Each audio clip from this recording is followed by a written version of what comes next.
ماشاء اللہ لا حول ولا قوة الا باللہ العلی العظیم رب اشرح لی صدری ویسر لی امری واحلل عقدۃ من لسانی یفقهوا قولی اعوذ باللہ من الشیطان اللعین الرجیم بسم اللہ الرحمن الرحیم الحمد للہ رب العالمین الحمد للہ کما ہوا اہلو الصلاۃ والسلام علی سیدنا و نبینا طبیب قلوبنا و شفیع ذنوبنا سیدنا و سید الثقلین جد الحسن والحسین ابی القاسم محمد والصلاة والسلام علی اہل بیتہ طیبین الطاہرین المعصومین الغر المیامین المنتجبین المکرمین الذین اذهب اللہ عنہم الرجس وطہرہم تطہیرا رحمت اللہ علی احبابہم واصحابہم شیعتہم ومحبیہم اجمعین ولعنت اللہ علی اعدائہم وقاتلیہم وظالمیہم من الآن الى قیام یوم الدین اما بعد فقد قال الرحمن فی کتاب الفرقان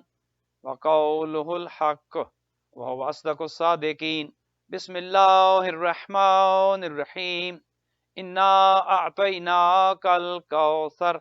فصل لربک وانحر ان شانئک هو الابتر. درود بھیجے گا محمد و آل محمد. خدا بند متعال سے دعا ہے کہ محمد و اہل بیت محمد علیہم الصلوۃ والسلام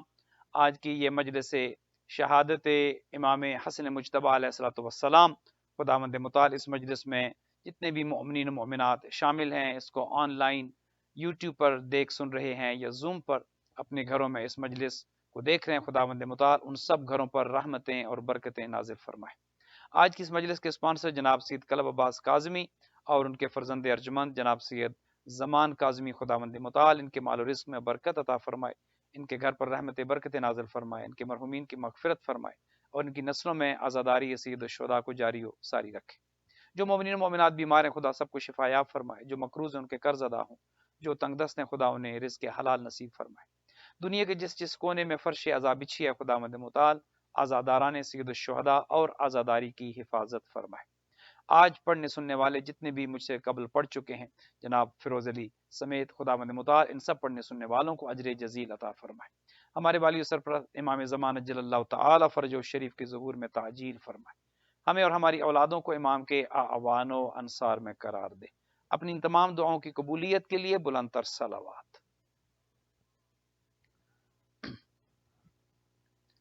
مومنین مومنات، آج کی اس مجلس سے خطاب کرنے کے لیے میں نے قرآن مجید کا جو مختصر ترین سورہ کے جس کا انتخاب کیا ہے سورہ کوثر، جس میں اللہ سبحانہ و تعالیٰ یہ ارشاد فرماتا ہے انا اعطیناک الکوثر، اے حبیب ہم نے تمہیں کوثر عطا کیا ہے. شیعہ کا تو بچہ بچہ جانتا ہے، بلکہ مسلمانوں میں سے ہر ایک اس بات سے آگاہ ہے کہ پیغمبر اکرم کی شان میں جب یہ سورہ نازل ہوا کہ جب دشمنان اسلام کفار و مشرکین آپ کو تانا دیا کرتے تھے کہ آپ کے فرزند کے جو اللہ نے آپ کو دیے طیب و طاہر ابراہیم، خدا نے وہ فرزندان واپس بلا لیے. اب دشمن آپ کو تانا دیتے تھے کہ چونکہ آپ کی اولاد نرینہ تو ہے نہیں، لہٰذا کفار مشرکین یہ سمجھتے تھے کہ آپ کے جانے کے ساتھ ہی آپ کا مقصد، آپ کا مشن، آپ کا کام بھی ختم ہو جائے گا.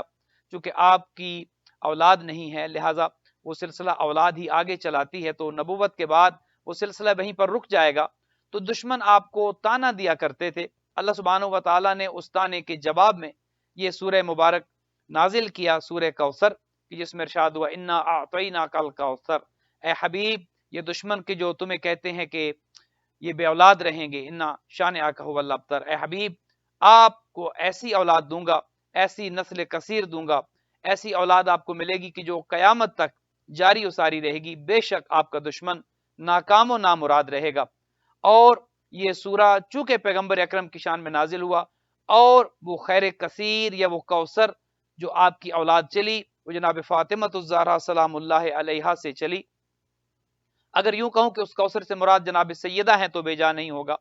اور جناب سیدہ سے پہلی اولاد کے جو اللہ سبحانہ و تعالی نے فرزند پیغمبر کے طور پر عطا کی، کہ جو سب سے پہلے نسبی سید ہیں، وہ امام حسن مجتبی علیہ الصلاۃ والسلام ہیں۔ گویا کوثر کے مصداق جہاں پر خاتون قیامت ہیں، خاتون جنت ہیں، وہیں پر کوثر کے مصداق اور صحیح مصداق جناب امام حسن مجتبی علیہ الصلاۃ والسلام ہے، چونکہ یہ نسل امام حسن مجتبی سے چلی اور امام سب سے پہلے نسبی سید ہیں۔ اور وہ جو تانا دیتے تھے عاص ابن وائل اور دشمنان اسلام، آج وہ عاص ابن وائل کے جس کی 10 اولادیں تھی، 10 فرزند تھے اس کے، آج کسی کا نام و نشان موجود نہیں ہے، آج ان کا تذکرہ موجود نہیں ہے، آج ان کی نسل، آج ان کی اولاد موجود نہیں ہے۔ لیکن وہ خیر کثیر جو اللہ سبحانہ و تعالیٰ نے اپنے حبیب کو جناب زہرا کے ذریعے امام حسن مجتبی علیہ الصلوۃ والسلام کی صورت میں عطا کی، آج دنیا کا کون سا وہ خطہ ہے، کون سا وہ کونا ہے کہ جس میں سادات موجود نہیں ہے۔ الحمدللہ پوری دنیا آج سادات سے چھلک رہی ہے، اور اس سیادت کا آغاز امام حسن مجتبی علیہ الصلوۃ والسلام سے ہوا۔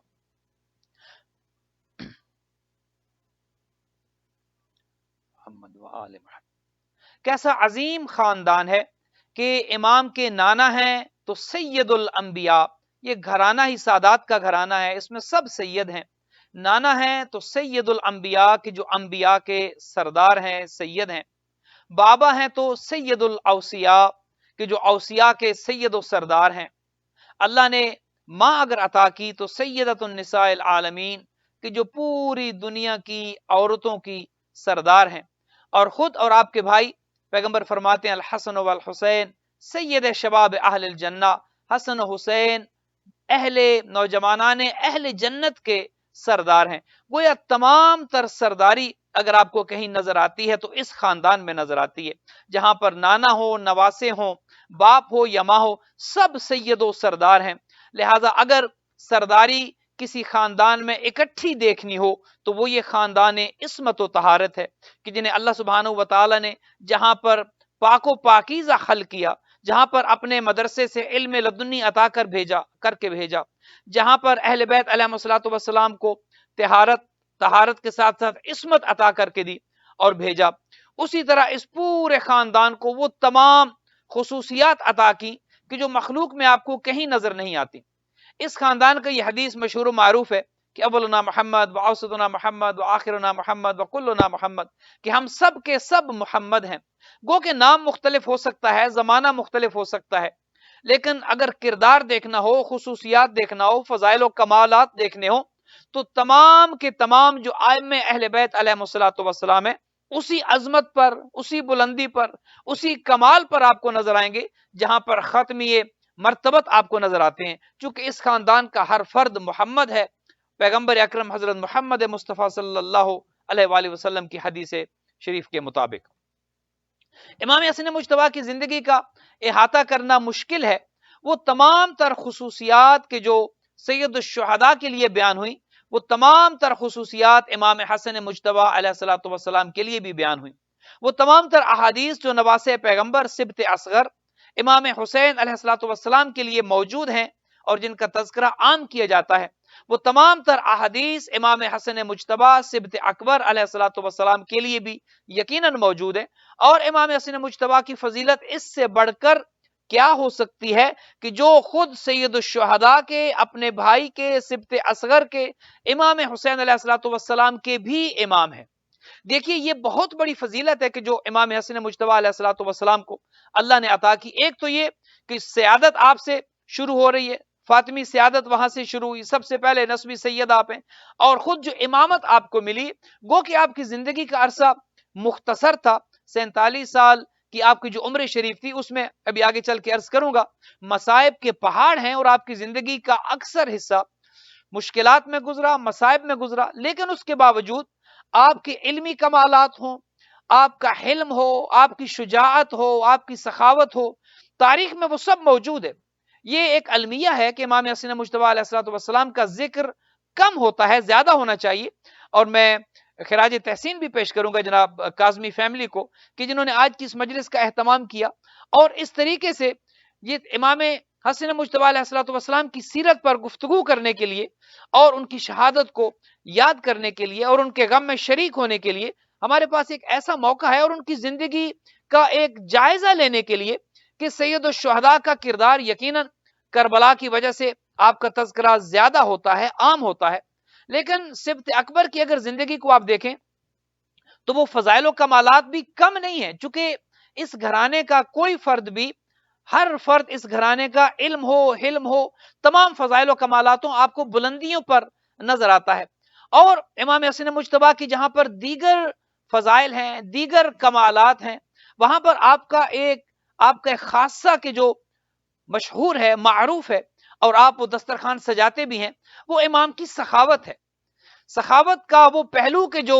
امام حسن مجتبی علیہ الصلوۃ والسلام کی زندگی میں ہمیں نظر آتا ہے، یقیناً امام کی سخاوت کا عالم یہ تھا کہ تاریخ میں یہاں تک ملتا ہے کہ متعدد بار امام عالی مقام نے اپنا پورے کا پورا گھر راہ خدا میں صرف کر دیا۔ آپ اپنے گھر سے بیت الشرف سے باہر تشریف لاتے اور سائل سے کہتے، اور جو بھی فقراء ہوتے، غربا ہوتے، سب سے کہتے کہ میرے گھر میں چلے جاؤ اور جو تمہیں چاہیے وہ لے کر چلے جاؤ۔ متعدد بار یہ ہوا، اور کئی بار اپنے گھر کا آدھا سامان راہ خدا میں صرف کر دیا۔ امام کی سخاوت کا یہ عالم تھا کہ امام کا دسترخوان خدا آپ کو لے کر جائے حج اور عمرہ کے لیے، اور آپ دیکھیں آج بھی وہ جگہ مدینہ منورہ میں موجود ہے کہ جہاں پر سبط اکبر علیہ الصلوۃ والسلام کا دسترخوان لگا کرتا تھا اور دنیا آپ کے دسترخوان پر کھایا کرتی تھی۔ چونکہ یہ ہمارے ائمہ کی سیرت رہی ہے کہ جو دولت ان کے پاس ہوتی کبھی اپنی ذات کے لیے استعمال نہیں کی، اللہ کے دین کے لیے، غرباء کے لیے، عوام الناس کے لیے، مخلوق خدا کے لیے۔ اور ابھی فیروز علی صاحب بہترین وہ امام کا فرمان بھی آپ کی خدمت میں پیش کر رہے تھے کہ امام نے فرمایا کہ میں اس لیے اللہ کے راہ میں خرچ کر دیتا ہوں چونکہ یہ اللہ ہی کا دیا ہوا ہے، یہ جو رزق میرے پاس ہے، یہ جو مال میرے پاس ہے، یہ جو دولت میرے پاس ہے، اس لیے میں راہ خدا میں صرف کر دیتا ہوں کہ یہ اللہ ہی نے مجھے دیا ہے، اور اگر میں اس کو روک لوں تو خدا نہ کرے کہ یہ جو کہ اللہ کا دیا ہوا ہے اگر میں روک لوں تو کہیں خدا جو مجھے دے رہا ہے خدا وہ نہ روک لے۔ یہ ہمارے لیے ایک درس بھی ہے اور ہمارے لیے امام کی سیرت کا ایک بہترین پہلو ہے کہ جو ہم اس کو اپنی ذات میں اس طرح سے لے کر آئیں کہ اپنی دولت، اپنا مال کی جو اللہ نے دیا ہے اسے مخلوق خدا پر خرچ کریں۔ امام کی طرح تو یقیناً نہیں ہو سکتا، امام نے تو اپنے پورے کا پورا گھر اور پورے کا پورا مال راہ خدا میں صرف کر دیا، لیکن کم از کم ہم اتنا تو کر سکتے ہیں کہ اس مال کا کچھ حصہ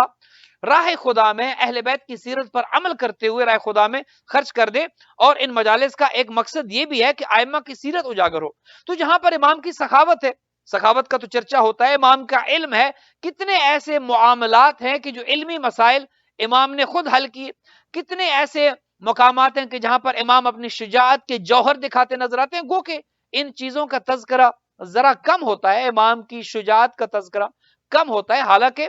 امام حسن مجتبی علیہ الصلوۃ والسلام بھی اتنے ہی شجاع تھے جتنے شجاع سید الشہداء تھے، جتنے شجاع امام حسین علیہ الصلوۃ والسلام جتنے شجاع تھے، سید الشہداء کے ساتھ ساتھ امام حسن مجتبی بھی اتنے شجاع تھے۔ اور اگر کسی نے امام کی شجاعت کے جوہر دیکھنے ہو تو جنگ جمل میں، جنگ صفین میں جو کارنامے آپ نے سر انجام دیے وہ تاریخ میں موجود ہیں اور ان کو دیکھا جا سکتا ہے۔ چونکہ امام کائنات میں افضل ترین ہوتا ہے، جو امام وقت ہے وہ کائنات میں سب سے افضل ہوتا ہے، اور تمام تر کمالات میں، تمام تر خصوصیات میں اللہ نے جو امام کو عزت اور شرف دیا ہوتا ہے وہ تمام مخلوقات پر افضل ہے۔ اور یہی ہمارا بنیادی اختلاف ہے کہ جو 1400 سال سے ایک اختلاف چلا آ رہا ہے، وہ اختلاف یہی ہے کہ ہمارے جو امام ہیں جنہیں ہم امام مانتے ہیں وہ اللہ کی طرف سے بنائے گئے امام ہیں، انہیں علم اللہ نے دیا ہے، انہیں شجاعت اللہ نے دی ہے، انہیں عصمت اللہ نے دی ہے، انہیں طہارت اللہ نے دی ہے، انہیں منصوص من اللہ وہ اللہ نے انہیں بنایا ہے، چونکہ وہ انہیں امامت، عصمت و طہارت اور تمام تر خوبیاں جو ایک امام کے لیے چاہیے، چونکہ امام کا بنیادی مقصد یہ ہے کہ امام ہادی بنا کر بھیجا جاتا ہے۔ امام جب اس دنیا میں آتا ہے تو امام کو بھیجے جانے کا مقصد یہ ہے کہ امام ہدایت کرے، امام راہبری کرے، امام رہنمائی کرے، اور جو معصوم نہ ہو، جو خود غلطی کر سکتا ہو، جو خود گناہ کر سکتا ہو، وہاں پر یہ شائبہ موجود ہے کہ وہ دوسروں کی ہدایت نہیں کر سکتا، اور دیگر تمام مکاتب فکر ہیں انتہائی عزت اور احترام کے ساتھ ہم ان کی خدمت میں عرض کریں گے کہ اگر آپ کو عصمت و طہارت دیکھنی ہو تو وہ فقط ائمہ اہل بیت میں نظر آتی ہے، باقی تمام افراد جو ہیں، وہ جو رہبر ہیں، جو ائمہ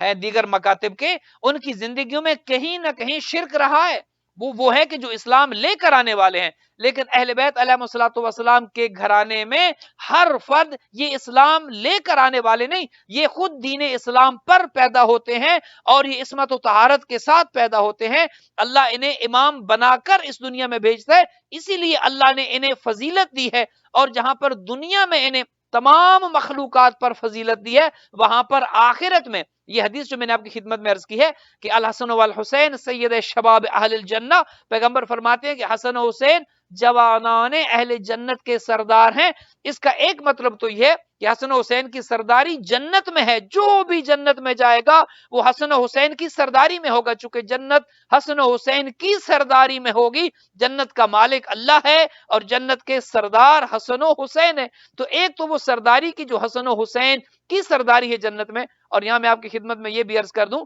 کہ آج ہر شخص جنت جانا چاہتا ہے۔ آپ کوئی انسان دیکھ لیں کسی مکتب فکر سے اس کا تعلق ہو، جو بھی عبادت کر رہا ہے، نمازیں پڑھ رہا ہے انسان، تو وہ عبادت اس لیے کر رہا ہے کہ جنت چلا جاؤں، روزہ رکھتا ہے جنت چلا جاؤں، حج کرتا ہے، خرچہ کرتا ہے، حج پہ جاتا ہے اس لیے کہ جنت چلا جاؤں، زکوٰۃ دیتا ہے جنت چلا جاؤں، تو ہر عبادت انسان اس لیے کرتا ہے کہ میں جنت میں چلا جاؤں۔ اور پیغمبر تو 1400 سال قبل یہ بتا کر چلے گئے کہ وہ جنت کی جس میں ہر ایک جانا چاہتا ہے، اس جنت کی سرداری حسن و حسین کے پاس ہے۔ اب مجھے یہ بات سمجھ نہیں آتی کہ حسن و حسین سے تعلقات خراب رکھ کے انسان اگر جنت جانا چاہے تو وہ کون سی جنت ہوگی؟ وہ جنت کے جس کا مالک اللہ ہے، اس جنت کی سرداری تو حسن و حسین کے پاس ہے۔ اگر جنت جانا ہے تو پھر حسن و حسین کی غلامی میں آنا پڑے گا، حسن و حسین کی اطاعت اور اتباع کرنی پڑے گی، ان کی اتباع ہوگی تو پھر جنت جانے کا انسان اہل قرار پائے گا۔ ایک درود بھیجے گا محمد و آل محمد علیہ الصلوۃ والسلام۔ یہ جوانان اہل جنت کے سردار ہیں، تو وہ تمام تر خصوصیات، وہ تمام تر فضائل کہ جو سید الشہداء کے لیے ہیں، وہ شجاعت ہو یا دیگر فضائل ہو، وہی بعین ہی امام حسن مجتبی علیہ الصلوۃ والسلام کے لیے موجود ہے۔ یہ الگ بات ہے کہ تاریخ نے دوسرے امام کے ساتھ، سبط اکبر علیہ الصلوۃ والسلام کے ساتھ ایک زیادتی کی ہے، ظلم کیا ہے۔ مورخین نے، کچھ نے تعصب کی وجہ سے، کچھ نے دشمنی کی وجہ سے، کچھ نے دنیا پرستی اور دنیا طلبی کی وجہ سے، کچھ نے شام کی حکومت کو خوش کرنے کی وجہ سے، کچھ نے اس خزانے کے لیے کہ جو شام سے خزانوں کے دروازوں کو کھول دیا گیا، لوگ بک گئے، اور اس بکنے کی وجہ سے مورخین نے بھی ڈنڈی ماری ہے، مورخین نے بھی تعصب ظاہر کیا ہے، اور امام حسن مجتبی علیہ الصلوۃ والسلام کی ذات پر بے شمار اعتراضات اٹھائے ہیں۔ کبھی تو معاذ اللہ امام کا مقابلہ سید الشہداء سے کیا گیا، کبھی یہ کہا گیا کہ معاذ اللہ پہلے امام جو، دوسرے امام جو تھے وہ تو صلح جو تھے، اور تیسرے امام جو تھے وہ جنگ جو تھے۔ نہیں، ایسا نہیں ہو سکتا۔ یہ اللہ کی طرف سے خداوند متعال نے انہیں ہادی، رہبر اور رہنما بنا کر بھیجا ہے، جس طرح وما ينطق عن الهوى ان هو الا وحي يوحى، اللہ کا حبیب کوئی کلام نہیں کرتا جب تک کہ اللہ کی رضا شامل نہ ہو، اللہ کی مرضی کے بغیر اللہ کا حبیب نطق نہیں کرتا، کلام نہیں کرتا۔ پیغمبر کا قول ہو یا پیغمبر کا فعل ہو، وہ مرضی خدا کے تابع ہوتا ہے۔ بالکل اسی طرح امام کا قول اور امام کا فعل بھی مرضی خدا کے تابع ہوتا ہے۔ امام اپنی مرضی کے تابع نہیں ہوتا، چونکہ اس امام کو اللہ نے ہادی بنا کر بھیجا ہے، ہدایت کے لیے بھیجا ہے۔ یہ کیسے ممکن ہے کہ امام اپنی خواہشات اور ہوائے نفس کے تابع ہو جائے؟ یہ نہیں ہوتا۔ جس طرح انبیاء معصوم ہیں، اسی طرح ائمہ اہل بیت معصوم ہے، اور معصوم ہوتا وہ ہے کہ جو اپنی مرضی کے تابع نہ ہو، جو مرضی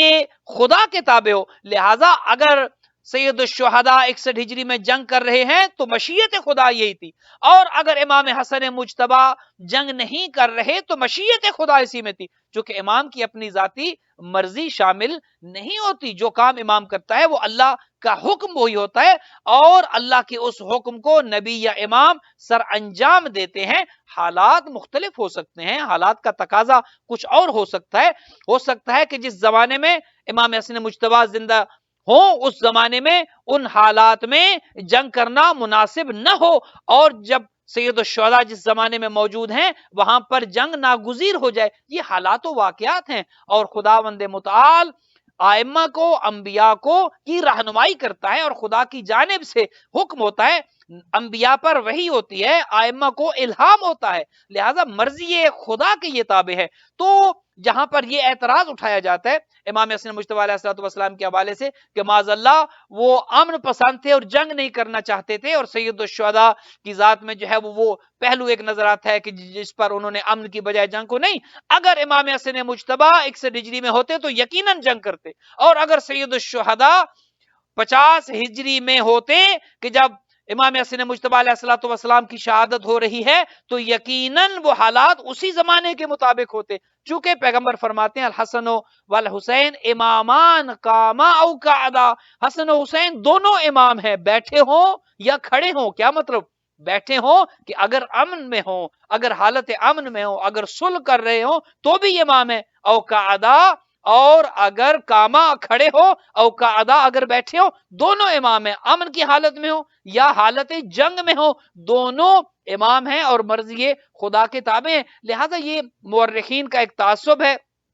ایک زیادتی ہے کہ جو امام حسن مجتبی کی کردار کشی کی گئی کبھی اس حوالے سے، اور اس پر بہت سی چیزیں ابھی دامن وقت میں گنجائش نہیں کہ ان سب چیزوں کا احاطہ کیا جا سکے. اس پر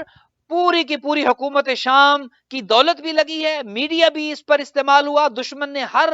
طاقت کو استعمال کیا کہ جس طرح امیر المومنین کے خلاف جہاں پر شام کی حکومت نے سازشیں کی، جہاں پر میڈیا استعمال کیا، جہاں پر شام کی حکومت نے اپنی دولت استعمال کی، خزانوں کے منہ کھول دیے گئے، لوگوں کو خریدا گیا، امیر المومنین پر سب کیا گیا، امیر المومنین کی کردار کشی کی گئی. بالکل اسی طرح نواسہ پیغمبر سبط اکبر امام حسن مجتبی علیہ الصلوۃ والسلام کی کردار کشی بھی اسی طریقے سے کی گئی، اور آج کا متعصب مورخ اور آج کا متعصب مسلمان بھی ان چیزوں کو اسی طریقے سے دیکھتا ہے. پیغمبر اگر یہ ارشاد فرماتے ہیں الحسن والحسین سید شباب اہل الجنہ، تو جنت کی سرداری خدا دیتا ہی اسی کو ہے کہ جو اللہ کا بنایا ہوا ہو، جو عصمت و طہارت کا مالک ہو، جو اس خاندان میں آیا ہو کہ جو خاندان پاک و پاکیزہ خاندان ہے. لہٰذا اس طرح کا شک و شبہ رکھنا بھی حرام ہے، اور الحمدللہ مکتب جعفری میں جو ائمہ کا اور جو معصوم امام کا مقام ہے وہ کہیں اور موجود نہیں ہے. اور ہمیں جو امامت کا ایک تصور ملا ہے، ہمارے دلوں میں جو اہل بیت کی محبت ہے، وہ ہم نے لی کہاں سے؟ اصل میں جو سنت پیغمبر ہے، جو پیغمبر نے کر کے دکھایا، یا جو پیغمبر کی احادیث مبارکہ ہے، جو پیغمبر نے اپنے نواسوں کا تعارف کرایا، وہ آج ہمارے سامنے موجود ہے. ہم نے ائمہ کو مانا اس لیے ہے کہ نبی نے منوایا ہے، چونکہ خود قرآن یہ کہتا ہے کہ جس نے میرے حبیب کی اطاعت کی اس نے میری اطاعت کی. میں یطع الرسول فقد اطاع اللہ، جس نے میرے حبیب کی اطاعت کی اس نے میری اطاعت کی. تو اللہ کے حبیب کی اطاعت اللہ کی اطاعت ہے، اور یہ اطاعت تو ہم نے پیغمبر اکرم کی ہے. جسے رسول منواتے گئے ہم اسے مانتے گئے. پیغمبر اپنی زندگی میں اپنے جانے سے پہلے 12 ائمہ کی تعداد بھی بتا کر گئے، 12 ائمہ کے نام بھی بتا کر گئے، اور آنے والے حالات و واقعات بھی بتا کر گئے. تو جو امام جس کا تعارف خود پیغمبر اکرم کر کے گئے ہوں، اس امام کی ذات میں پھر شک کرنا یا ان کے فضائل و مناقب کو کم کرنا یا ان کی شان میں ایسی گفتگو کرنا کہ معاذ اللہ جس میں اہانت کا پہلو جو ہے، یقیناً یہ مناسب نہیں ہے. جو فضائل و کمالات سید الشہداء کے لیے ہیں وہی فضائل و کمالات امام حسن مجتبی علیہ الصلوۃ والسلام کے لیے تاریخ میں موجود ہے. کتابیں اہل سنت کی کتابیں ہوں یا مکتب تشیع کی کتابیں ہوں بھری پڑی ہیں،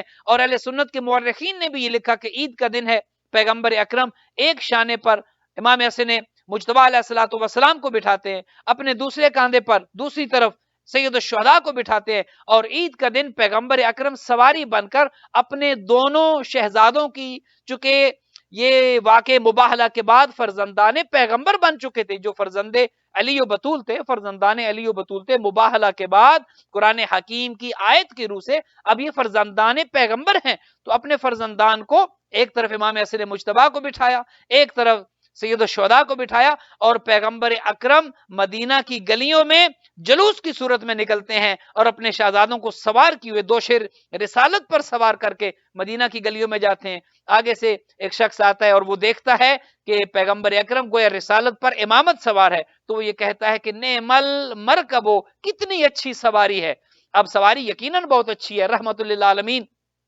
سواری بنے ہیں, اللہ کا حبیب اللہ کا نبی سواری بنے ہیں. تو پیغمبر, یہ بات تو صحیح تھی, حضور نے جب یہ سنا کہ کسی نے کہا نعم المرکبو, حضور نے اسے روک دیا اور کہا کہ یہ نہ کہو کہ نعم المرکبو, سواری کتنی اچھی ہے. دیکھتے نہیں ہو میرے ایک شانے پر حسن مجتبی میرا لال میرا شہزادہ سوار ہے, دیکھتے نہیں دوسری طرف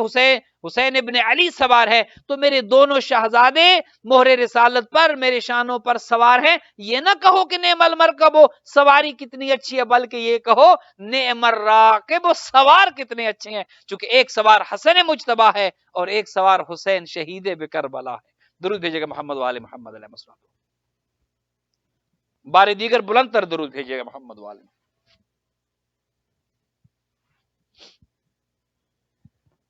یہ تمام تر فضائل و کمالات جو سید الشہداء کے لیے ہیں, جس طرح امام حسین علیہ الصلوۃ والسلام پشت پیغمبر پر آ کر سوار ہو جایا کرتے تھے حالت سجدہ میں, اسی طریقے سے امام حسن مجتبی بھی سوار ہو جایا کرتے تھے. جو محبت سید الشہداء کے لیے تھی پیغمبر اکرم کو, بعین ہی وہی محبت امام حسن مجتبی علیہ الصلوۃ والسلام سے تھی. اور امام حسن مجتبی اکثر پیغمبر اکرم کے ساتھ تشریف رکھتے تھے, اور جب جبرائیل آتے, جبرائیل کو آتا دیکھتے, اور جو پیغمبر پر وحی آتی وہ وحی بعین ہی گھر جا کر اپنی مادر گرامی کو سناتے. آغوش مادر میں آ کر, جناب سیدہ کی آغوش میں آ کر وہ وحی سناتے کہ آج میرے نانا پر یہ وحی نازل ہوئی ہے. دیکھیے کہ جو لوح محفوظ کا معائنہ کر سکتا ہو, مطالعہ کر سکتا ہو, جو لوح محفوظ کو پڑھ سکتا ہو, جو وحی کو جو پیغمبر پر نازل ہو رہی ہے اس وحی کو اپنی مادر گرامی سے بیان کر سکتا ہو, ان کا علمی مقام کیا ہوگا. تو وہ تمام تر فضائل کے جو سید الشہداء کے لیے تھے, وہ فضائل اسی طرح تھے. جو جرت و بہادری سید الشہداء میں تھی, وہ جرت و بہادری اسی طریقے سے امام حسن مجتبی میں تھی. کیا یہ کم جرت ہے کہ جب پیغمبر اکرم کے اس دنیا سے پردہ کرنے کے بعد مسجد نبوی میں کسی کو اس منبر پر بیٹھے دیکھتے ہیں, تو تاریخ میں یہ الفاظ موجود ہیں, اہل سنت نے بھی لکھا ہے اور تشیع کے علماء نے بھی یہ لکھا ہے کہ جب منبر پر آپ بعد از پیغمبر کسی کو بیٹھے دیکھتے ہیں, تو امام حسن مجتبی بچپنے میں یہ ارشاد فرماتے ہیں کہ انزل ان منبر ابی, میرے باپ کے منبر سے, میرے نانا کے منبر سے, میرے جد کے منبر سے اتر آئیے اور اس منبر پر جا کے بیٹھیے جو آپ کی جد کا, آپ کے بابا کا, آپ کے نانا کا منبر ہے. اور ادھر سے جواب آتا ہے کہ ہمارے باپ کا تو کوئی منبر نہیں ہے. یہ جرت دیکھیے, یہ بہادری دیکھیے, شجاعت دیکھیے امام حسن مجتبی علیہ الصلوۃ والسلام کی. چونکہ جب پیغمبر اکرم اس دنیا سے پردہ فرماتے ہیں تو سبط اکبر کی عمر مبارک جو ہے وہ تقریباً 7 سال کی ہے. تو اس عمر مبارک میں جرت اور شجاعت اور بہادری کا یہ عالم ہے کہ فرماتے ہیں کہ انزل ان منبر ابی, میرے باپ کے, میرے جد کے, میرے نانا کے منبر سے اتر آئیے اور جا کر اس منبر پر بیٹھیے کہ جو آپ کے جد ہے, آپ کے جد کا ہے. اور وہاں سے جواب یہ آتا ہے کہ ہمارے جد کا, ہمارے باپ کا تو کوئی منبر نہیں ہے. یہ شجاعت ہے امام حسن مجتبی علیہ الصلوۃ والسلام کی. اور پھر امام کا مقام وہ ہے کہ جب عبداللہ ابن عمر سے کوئی بات ہوئی اور امام نے کہہ دیا کہ تم تو غلام زادے ہو, یہ وہ چیزیں میں آپ کی خدمت میں بیان کر رہا ہوں جو متفق علیہ ہیں, جن پر کسی کو کوئی شک و شبہ نہیں ہے. جب عبداللہ ابن عمر سے یہ کہا کہ تم تو غلام زادے ہو, اور عبداللہ ابن عمر نے جا کر یہ بات گھر میں بیان کی, تو آگے سے آواز آئی کہ یہ تو سعادت کی بات ہے. اگر حسن مجتبی نے, فرزند علی و بطول نے اگر یہ کہا ہے کہ تم غلام زادے ہو, تو یہ ہمارے لیے باعث شرف ہے, باعث افتخار ہے. جاؤ اور جا کر لکھوا لاؤ. اگر حسن مجتبی یہ لکھ دیتے ہیں کہ تم غلام زادے ہو, تو اس تحریر کو میرے ساتھ قبر میں رکھ دینا, میرے کفن کے ساتھ. چونکہ وہ جانتے تھے کہ سرداری انہی کی ہے, سید و سردار یہی ہیں, آقا و مولا یہی ہیں, معصوم یہی ہیں, امامت انہی کے گھر کی ہے, سیادت انہی کے گھر کی ہے, اور تمام تر فضائل و کمالات انہی کے گھر میں ہیں. دنیا جانتی تھی, اور آج بھی دنیا کو یہ پتا ہے, کوئی مانے یا نہ مانے, دنیا کو یہ پتہ ہے کہ جو اہل بیت علیہ السلام کا مقام و مرتبہ ہے بعد از پیغمبر وہ کسی اور کا نہیں ہے، چونکہ حضور پیغمبر اکرم اس دنیا سے جانے سے پہلے دو چیزوں کے حوالے کر کے گئے تھے، فرمایا تھا انی تارک فیکم الثقلین کتاب اللہ و عترتی اہل بیتی، دیکھو اب میں دنیا سے جا رہا ہوں تمہیں دو کے حوالے کر کے جا رہا ہوں، ایک تو وہ ہے کہ جو اللہ کی کتاب ہے اور ایک میرے عترت اہل بیت ہیں۔ پیغمبر نے دونوں کے، اور حقیقت میں تو دونوں قرآن ہے، وہ قرآن جو کتابی شکل میں قرآن ہے اور یہ قرآن قرآن ناطق ہے، وہ قرآن صامت ہے، وہ خاموش قرآن ہے، یہ بولتے قرآن ہے۔ اور امام حسن مجتبی علیہ السلام کا تو یہ دیکھیے کہ جس مہینے میں قرآن صامت نازل ہوا اسی مہینے میں امام حسن مجتبی قرآن ناطق کی ولادت بھی ہوتی ہے، 15 رمضان المبارک امام حسن مجتبی سبط اکبر علیہ السلام کی ولادت بھی ہے۔ تو گویا وہ قرآن کتابی شکل میں ہے اور یہ قرآن کے جنہیں پیغمبر ہمیں جن کے حوالے کر کے گئے یہ دونوں قرآن ہیں۔ جس طرح قرآن لا ریب ہے اسی طرح یہ بے عیب ہیں، جس طرح قرآن میں کوئی شک نہیں ہے اسی طرح ان کے فضائل و کمالات میں کوئی شک نہیں ہے۔ لیکن افسوس یہ ہے کہ جتنے فضائل ان کے ہیں، جتنے کمالات ان کے ہیں، جتنا اللہ نے انہیں مقام و مرتبہ دیا ہے، افسوس یہ ہے مسلمانوں نے ان کی قدر نہیں کی، مسلمانوں نے احترام نہیں کیا، مسلمانوں نے پہچانا نہیں ہے۔ حضور تو یہ فرماتے رہے کہ ھذا حسین فاعرفوہ ھذا حسن فاعرفوہ، یہ میرا لال حسین ہے اس کو پہچانو، یہ میرا لال حسن ہے ان کو پہچانو۔ کاش کہ دنیا معرفت حاصل کر لیتی، کاش کہ دنیا کو پتا ہوتا کہ حسنین کریمین کا مقام کتنا بلند ہے، جو لخت جگر پیغمبر اکرم ہو، جو پیغمبر اکرم کے دل کا چین ہو، جب تک اپنے شہزادوں کو دیکھ نہ لیتے چین نہ آتا، سکون نہ آتا، جن کے نام خود خدا نے رکھے ہوں، جن کا پیغام، جن کا مقام و مرتبہ حضور نے بتایا ہو، دنیا کو بتایا ہو، دیکھو یہ میرے لال کوئی عام نہیں ہے، یہ جوانان جنت کے سردار ہیں، یہ میری آنکھوں کا نور ہیں، یہ میرے دل کی ٹھنڈک ہیں، اور یہ میرے بعد تمہارے راہبر ہیں، تمہارے امام ہیں، تمہارے ہادی ہیں، تمہارے نجات دہندہ ہیں۔ افسوس یہ ہے کہ بعد پیغمبر اکرم کے بعد جو حالات ہوئے اور جو مشکلات، جو مصائب اہل بیت علیہ السلام کو دیکھنے پڑے، یہ ایک سوالیہ نشان ہے، چونکہ قرآن تو یہ کہتا ہے اے حبیب قل لا اسألکم علیہ اجرا الا المودۃ فی القربى، اے حبیب ان لوگوں سے، مسلمانوں سے کہ جنہیں آپ نے کلمہ پڑھایا ہے، ان سے مودت مانگو اور وہ مودت ہی اجر رسالت ہے۔ افسوس یہ ہے کہ جن کی مودت کو اجر رسالت قرار دیا گیا ان کے ساتھ مسلمانوں نے بعد از پیغمبر کیا کیا۔ سوال تو بنتا ہے نا کہ انسان اپنے آپ سے پوچھے، جو بھی اپنے آپ کو مسلمان کہتا ہے، جو بھی اپنے آپ کو کلمہ گو پیغمبر اکرم کہتا ہے، جو بھی لا الہ الا اللہ محمد رسول اللہ پڑھتا ہے، حق تو بنتا ہے نا کہ اپنے آپ سے سوال پوچھے کہ پیغمبر ہمیں جس کے حوالے کر گئے تھے قرآن اور اہل بیت، جن کی محبت کو، جن کی مودت کو اجر رسالت قرار دیا گیا، انسانوں نے، مسلمانوں نے ان کے ساتھ بعد از پیغمبر کیا کیا؟ جہاں پر امام حسن مجتبی کے فضائل بہت زیادہ ہیں، کمالات بہت زیادہ ہیں، وہیں پر سبط اکبر کے مصائب بھی بہت زیادہ ہے، اور امام حسن مجتبی کے مصائب بھی کچھ جدا مصائب ہیں، اور ان مصائب کا تذکرہ یقیناً کم ہوتا ہے، زیادہ ہونا چاہیے۔ سید الشہداء کے مصائب یقیناً بہت زیادہ ہیں، لیکن خاندان اہل بیت کی جس ہستی کو آپ دیکھتے ہیں، خود امیر المؤمنین کو دیکھیں کہ علی بن ابی طالب کے مصائب کم تھے، کنویں میں منہ ڈال کر مولا گریا کیا کرتے تھے، رویا کرتے تھے۔ علی بن ابی طالب کی جہاں پر فضائل بہت ہیں، وہاں پر علی کی مصیبتیں بھی بعد از پیغمبر، جو حق چھینا گیا، جو علی بن ابی طالب کو جن حالات میں سے گزارا گیا وہ کس قدر ہیں، اور خود امام حسن مجتبی کی مصیبت کو دیکھیے کہ جب پیغمبر اکرم کا سایہ، وہ سایہ شفقت سر سے اٹھ رہا ہے، امام کی عمر مبارک 7 برس کی ہے، اور 7 برس کی عمر میں وہ شفیق نانا، وہ مہربان نانا، وہ پیار کرنے والے نانا، وہ ان کا سایہ سر سے اٹھ رہا ہے، اور سایہ اٹھنے کے ساتھ ہی مسلمانوں کی نظریں یکسر بدل جاتی ہیں، مسلمانوں کا رویہ یکسر بدل جاتا ہے۔ 7 سال کے بچے کی نفسیات کیا ہو سکتی ہیں آپ سمجھ سکتے ہیں۔ 7 سال کی عمر مبارک میں وہ زمانہ بھی دیکھا کہ جب مسجد میں تشریف لے کر جاتے ہیں تو پیغمبر اکرم